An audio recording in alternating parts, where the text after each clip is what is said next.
তো এখন চন্দননগর পৌর নিগম একটি আলোচ্য, এবং সেটি প্রত্যেকটি social media, electronics media, print মিডিয়াতে আমরা দেখছি দুর্নীতি নিয়ে পদত্যাগ প্রসঙ্গে। যে পৌর নিগম তৃণমূল সরকার দুটো টার্ম তারা বিপুল ভোটে জিতে এসেছিল, তাই তো অশোকবাবু?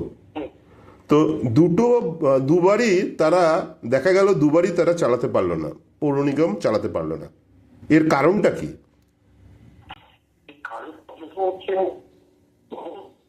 ক্ষমতায় রাখেন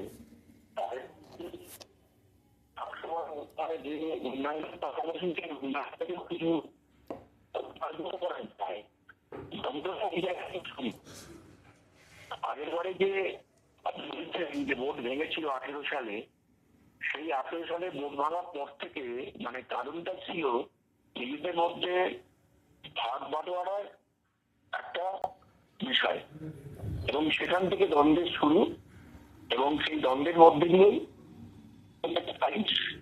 এই সরকারটা ভোট ভেঙে গেছিল। এর মধ্যে এক তৃণমূল কাউন্সিলর তিনি বলেছেন যে মাননীয় বিধায়ক, প্রাক্তন বিধায়ক হেরে যাওয়ার পর পদত্যাগ করেন, এবং তার সঙ্গে যে ডেপুটি মেয়র ছিলেন তারা দুর্নীতির পাহাড় বানিয়েছিলেন চন্দননগর পৌর নিগমকে, এবং লোকে বলতো চোর পৌর নিগম। চন্দননগর পৌর নিগম বা কর্পোরেশন আগে নিয়ে না বলে লোকে বলতো চোর কর্পোরেশন। এ ব্যাপারে আপনার কি মত? যে আমাদের চন্দননগরের যে আমাদের যে শহর, সেই শহরের একটা আলাদা ঐতিহ্য তো মানুষ দেখেছেন, দীর্ঘদিন ধরে দেখেছেন যে এখানে সংযুক্ত নাগরিক কমিটির বোর্ড তারা স্বচ্ছতার সাথে পরিচালনা করে এসছে। কিন্তু বিশেষ করে এই যে কারণটা নিজেদের দ্বন্দ্বের মধ্যে দিয়ে ভেঙেছিল, আর এবারে যেটা হয়েছে সেটা হচ্ছে যে দুর্নীতি, মানে রন্ধে রন্ধে দুর্নীতি, যার ফলে কি হয়েছে নিজেদের মধ্যে একতা তো ছিলই না, এবং এই দুর্নীতির প্রধান যে মূল হোতা বিধায়ক, এবং তাকে এই মুহূর্তে একটা চক্র গড়ে উঠেছিল। সেই চক্র আমাদের পৌরসভা পৌর নিগমের সমস্যায় হস্তক্ষেপ করতে হবে, এবং এখন দুর্নীতি সেই নীতির বোঝানো থেকে শুনতে সবকিছু এবং দেখা যাচ্ছে এটা তারা কি হয়েছিল। বা চন্দননগরের যদি দেখেন তাহলে প্রচুর অনেক বহুতল তৈরি হয়েছে, যেটা প্রসঙ্গে মানুষের অভিযোগ যে এগুলো বেআইনি হচ্ছে। এবং আর একটা হচ্ছে যে চন্দননগর হাসপাতাল সুপার স্পেশালিটি বলছে, বা অথবা সেটা বলছে খুব নামকরা তৃণমূল আমলে, কিন্তু সে সময় রক্ত পাওয়া যায় না যখন দরকার লাগে, এবং যথেষ্ট নোংরা এবং নিরাপত্তা নেই। এ বিষয়ে আপনি কি বলবেন?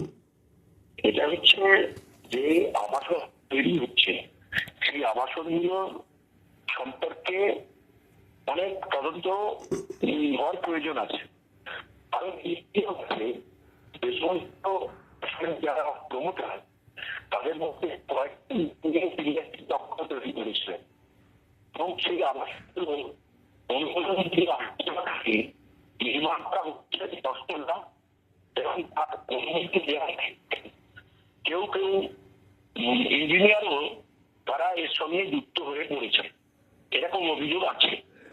এবং এই যে বলুন যে চক্রটা, সেই চক্রটা ধারাবাহিকভাবে তারা চন্দননগরের বিভিন্ন উন্নয়নমূলক কাজের সঙ্গে যুক্ত হয়ে তারা এই কাজটা করেছে, এবং যারা এই প্রমোটার বলুন, কন্ট্রাক্টর বলুন, এর একটা অংশ অন্যান্য কন্ট্রাক্টর আছে তাদেরকে কাজ দেওয়া হতো না, তাদের এই মধ্যে ভাগ বাটোয়ারা করে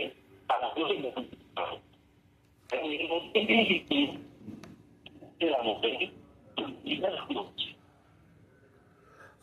আমাদের প্রাক্তন যিনি ছিলেন মাননীয় রাম চক্রবর্তী মহাশয় কাল ইন্টারভিউতে বলেছেন দুর্নীতি যাদের নামে হচ্ছে তাদের ব্যবস্থা নেওয়া উচিত আইনত।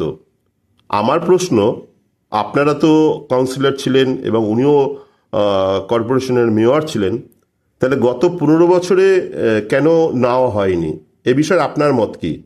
মানে আপনারা জানতেন যে বিধায়ক দুর্নীতিগ্রস্ত, ডেপুটি মেয়র দুর্নীতিগ্রস্ত, একটার পর একটা দুর্নীতি হচ্ছে, তাহলে আমাদের যে প্রাক্তন মেয়র বললেন, উনি এখন বলছেন যে আইনের মতো ব্যবস্থা নেওয়া উচিত, এবং কাউন্সিলররা, আপনাদের তৃণমূলের কাউন্সিলর বলছে উনি দুর্নীতি। তাহলে এতদিন আপনারা কেন চুপচাপ ছিলেন বা কেন করেননি কিছু? একটা বিষয় যেটা বলতে হবে হচ্ছে যে মেয়র সাহেবকে কাজ করতে দেওয়া হয়নি এমন একটা পরিবেশ চন্দননগরে তৈরি করা হয়েছিল বিধায়কের নেতৃত্বে। আজকে বারে বারে আমরা যখন বোর্ড মিটিং হয় সেখানে এক একটা দুর্নীতি প্রশ্ন আকারে তুলে দিয়েছিলাম। এড়িয়ে যাওয়া হয়েছে, এটা মহানাগরিক মহাশয়ও তার হাতটা বাঁধা ছিল। তিনি যথার্থ যে উত্তর দেওয়ার কথা যে প্রশ্নে, সেই প্রশ্নের উত্তর তিনি যথার্থভাবে দিতে পারতেন না। এবং এটাও ঘটনা যে আমরা যে প্রশ্নগুলো করতাম বারে বারে, আমরা তো দুজন সংখ্যায়, আমরা এই প্রশ্নগুলো যখন করতাম আমরা বুঝতেই পারতাম যে তার অক্ষমতাটা কোন জায়গায়। এবং এটা শুনলে আপনি আশ্চর্য হয়ে যাবেন যে এই যে টোটাল টার্মটা আমি কাউন্সিলর যে সময় থেকে হয়েছি, একটা দিনের জন্যও তৃণমূল কংগ্রেসের কোন কাউন্সিলর তার ওয়ার্ডের কাজের জন্য কোনো কথা বদলে দিলে বলতে পারতেন না। তাদেরকে নির্দেশ দেওয়া ছিল কেউ প্রশ্ন করতে পারবে না। এরকম একটা পরিবেশে আমরাই তুলেছি দুর্নীতির কথা, আমরাই তুলেছি যে সরকারি তথ্য সংস্কৃতির জমিকে লিজ দিয়ে দেওয়া হয়েছে সম্পূর্ণ বেআইনি ভাবে, আর সেটা আবার আমার 17 নম্বর ওয়ার্ডের মধ্যে। এবং যেভাবে লিজ দেওয়া হয়েছে অন্যায় ভাবে, কোন রকম টেন্ডার না দেখে।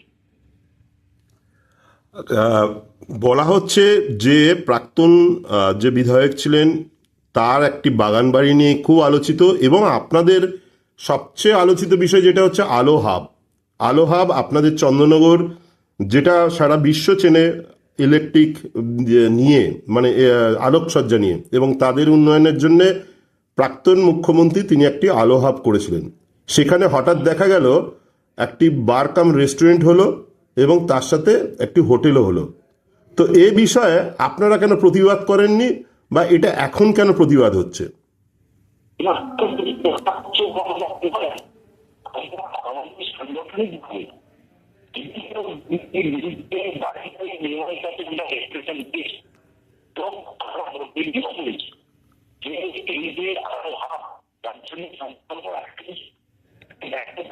যে তাদের জন্য এটা করা, আমরা তখন বলেছিলাম যে জায়গায় এটা করা হয়েছে সেটা কিন্তু ভায়াবল নয়। কিন্তু পরবর্তী সময় দেখা গেল যাদের জন্য এটা করা হয়েছে তাদের তো ঘর দেওয়া হলেই না, উল্টে সেটা একটা বারে পরিণত করা হলো, একটা হোটেলে পরিণত করা হলো। কিন্তু মুশকিল এই ব্যবস্থা করা হয়। আরেকটি বিষয় আপনি বলছিলেন, এটা হচ্ছে হসপিটাল। বলতে হয় যেটা হচ্ছে আমাদের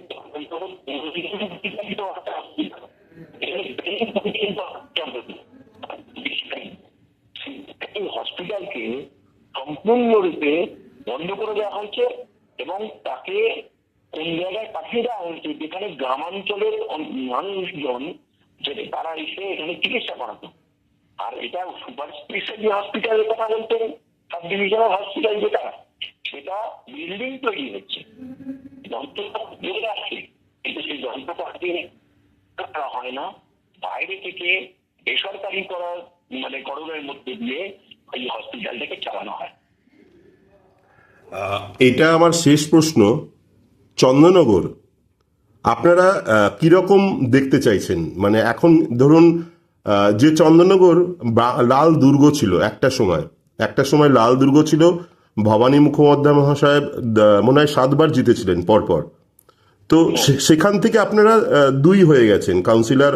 33টি মনে হয় আপনাদের কাউন্সিলর রয়েছে, তার মধ্যে 2জন রয়েছেন। এই অবস্থার জন্য কে দায়ী? আপনাদের নীতি, নাকি মানুষের রায় দিচ্ছে না কেন, এটাও একটা জিজ্ঞাসা। চন্দননগরের মতো যেই লাল দুর্গ, সেটা এই অবস্থা কেন হলো? না, পরিবর্তনের মধ্যে সরকার ঘোষণা করেছে, সেই সময়ে স্বাধীনতা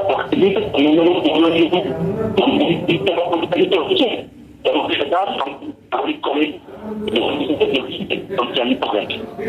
কারণে যারা কমিটি প্রেসিডেন্ট কতটার সাথে চন্দননগরের মানুষ দেখেছেন, তারা এই বোর্ডকে পরিচালনা করেছেন, ব্যাপক উন্নয়ন হয়েছে এবং চন্দননগর রবীন্দ্র ভবন থেকে শুরু করে বিচারি হসপিটাল থেকে শুরু করে প্যান্ডেল সৌন্দর্যায়ন থেকে শুরু করে সব কিছু কাজ আমরাই করেছি। এরা সেটা ভূমিকা করেছে, এর বাইরে এরা করতে পারি। সেই জায়গায় আমরা মানুষ নির্দেশ করছি যে একটা সময় কি যা আর্থিক পরিবর্তন দরকার। তো হয়েছে, আমরা সেখানে কখনো 9 জন ছিলাম, কখনো 5 জন হয়েছে, এখন 2 জন হয়েছে। স্বাভাবিকভাবেই মানুষের আমরা তো বলছি যে বারে বারে নির্বাচিত করছেন চন্দননগরের মানুষ তৃণমূল কংগ্রেসকে, তারা ভোট রক্ষা করতে পারছে না। আমাদের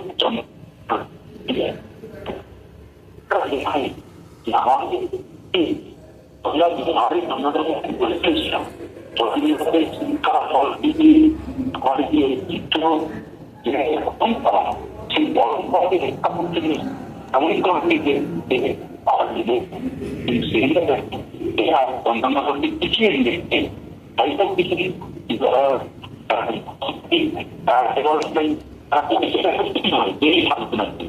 তো আমরা চন্দননগরকে এই ঐতিহ্যে ফিরিয়ে নিয়ে চাই। আমরা চন্দননগরকে, চন্দননগর যে গর্ব, আমাদের চন্দননগরবাসীর যে গর্ব, এই গর্বকে আমরা পুনরুদ্ধার করতে চাই। অসংখ্য ধন্যবাদ আপনাকে, অশোকবাবুকে, আমাদের ট্রাভো নিউজের এই ইন্টারভিউতে আসার জন্য। আমরা এতক্ষণ কথা বলছিলাম মাননীয় অশোক কুমার গঙ্গোপাধ্যায় মহাশয়, যিনি 17 নম্বর ওয়ার্ডের কাউন্সিলর এবং 32 বছর পর উনি ওখানে ওনাদের পতাকা উড়িয়েছেন এবং স্বচ্ছ এবং সৎ ব্যক্তি হিসেবে উনি পরিচিত। তো আজকে আমাদের বিষয় ছিল চন্দননগর কর্পোরেশন বা পৌর নিগম। সে বিষয়ে অনেক অজানা উত্তর উনি দিলেন। যে প্রশ্নগুলো আপনাদের চন্দননগরবাসী বা আমাদের মনে ছিল, তার উত্তর পেলাম। শুভেচ্ছা, ভালো থাকবেন, সুস্থ থাকবেন আপনিও। আজকে এখানেই শেষ করছিলাম। ট্রাভো নিউজ, সংবাদ, ভ্রমণ, বিনোদন সারাক্ষণ। নমস্কার।